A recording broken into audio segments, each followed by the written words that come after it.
Tonight, the issues and the controversy. 1,000 people have gathered at the City College of New York for a town meeting with Nelson Mandela.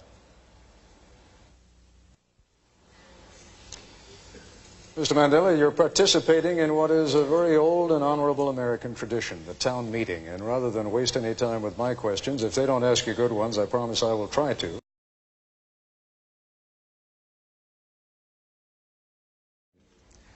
Those of us who share your struggle for human rights and against apartheid have been somewhat disappointed by the models of human rights that you have held up since being released from jail.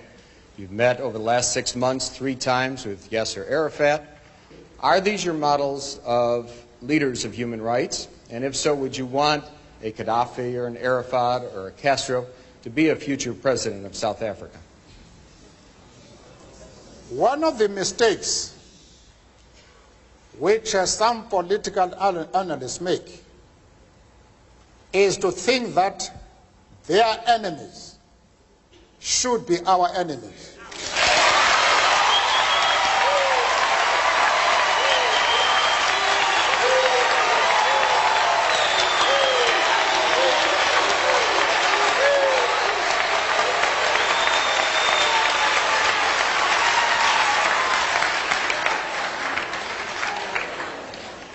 Our attitude towards any country is determined by the attitude of that country to our struggle.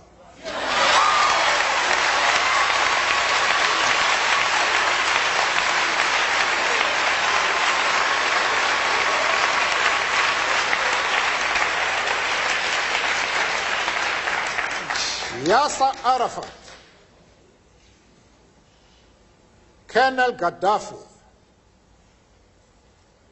Fidel Castro support our struggle to the hilt.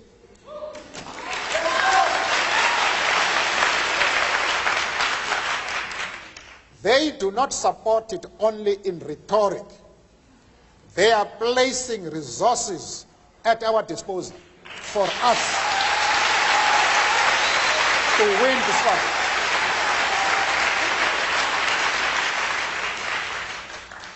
That is the position. Mr. Mandela, as I mentioned to you before the program, we also have some distinguished guests sitting behind us, one of whom, Mr. Henry Sigmund, together with 2 other Jewish leaders, came to Geneva to visit with you precisely because they were so concerned not only by the kind of thing that you just said before the break with regard to Yasser Arafat, with regard to Libya's Colonel Gaddafi, but also because of the support that you seemed at different times to give to the PLO. I would like to ask Mr. Sigmund to stand now for a moment and pose whatever question he would like directly to you. Mr. Sigmund? I think I would be dishonest if I did not express profound disappointment with the answer that Mr. Mandela gave to the previous question, because it suggests a certain degree of amorality. As far as Yasser Arafat is concerned, I explained to Mr. Sigmund that we identify with the PLO because, just like ourselves, they are fighting for the right of self-determination.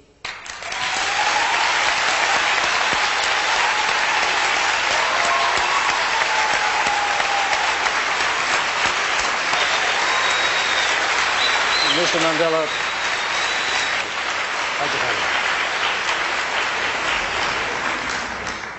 we have ripped through the first part of this broadcast extraordinarily quickly. There are still a number of issues that we have to take up with Mr. Mandela, not the least of them being sanctions by the United States against South Africa. We will continue with that in the Nightline segment of this broadcast. Just a quick break now. We'll be back. And we are back once again at the City College of New York with Nelson Mandela. And Mr. Mandela, we have just heard a number of the things that you said in our hour between 10 o'clock and 11 o'clock this evening. Some controversial things, not the kinds of things necessarily that a very political man says. If you were very political, you might have been more concerned about not alienating some people in this country who have it within their hands, within their power, either to continue sanctions against South Africa or to raise those sanctions, to lift them. Why were you not a little more political? Perhaps we're too accustomed to politicians in this country.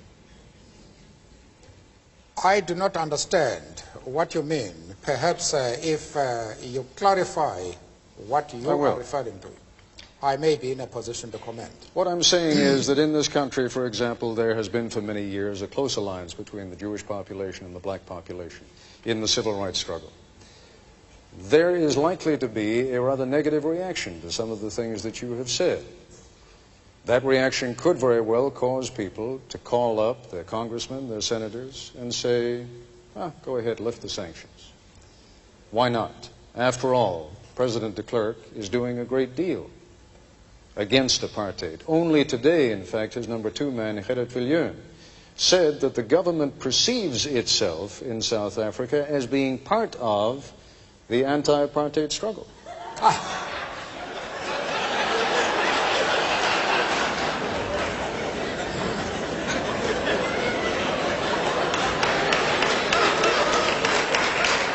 As far as the Jewish question to begin with, I have had discussions at my own initiative with prominent Jewish leaders to straighten out this affair.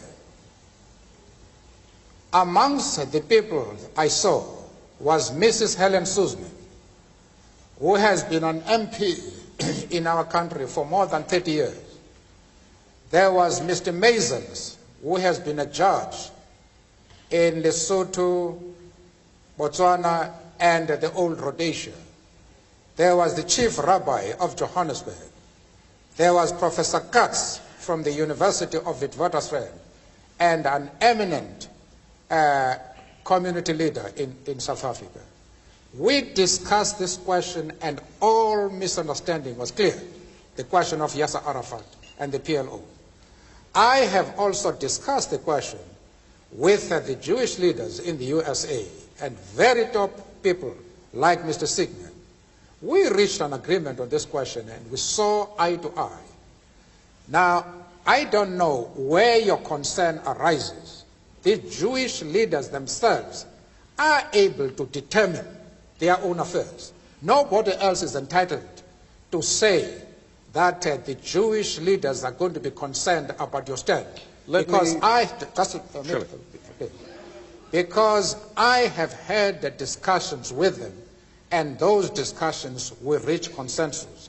But there are matters, of course, which we did not agree.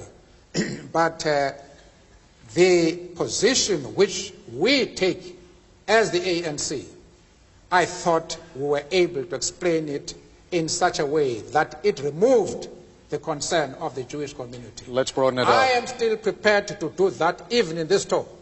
If the Jewish leader have any doubts about our stand, I am prepared to address them and to allay their concern, because they are a very important community both in South Africa and, of course, in the States. And I'm prepared to iron out any differences that might exist. But they must know what our stand is. Arafat is a comrade in arms, and we treat him as such. We have many Jews, members of the Jewish community in our struggle, and they have occupied very top positions.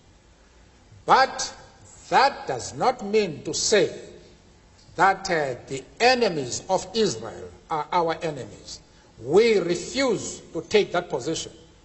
You can call it being political or a moral question, but for anybody who changes his principles depending on whom he is dealing, that is not a man who can lead a nation.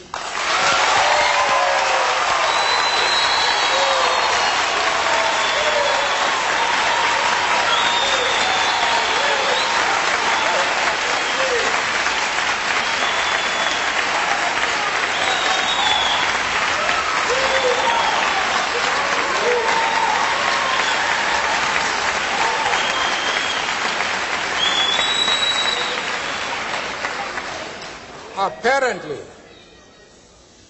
Mr. Coppel, you have not listened to my argument. If you have done so, then you have not been serious in examining it.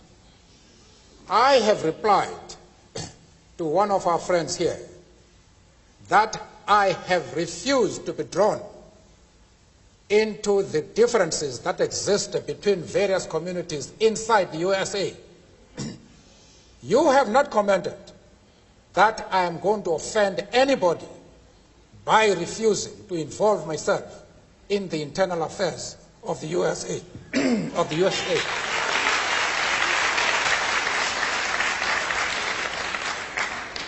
Why are you so keen that I should involve myself in the internal affairs of Cuba and Libya? No. I expect you to be consistent.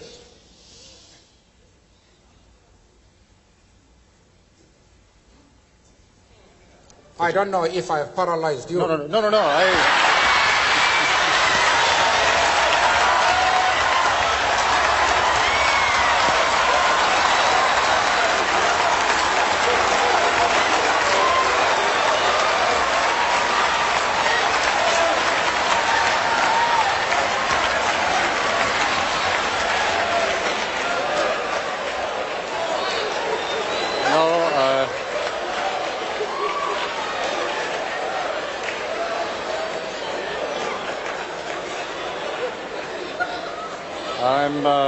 Hasimbonanga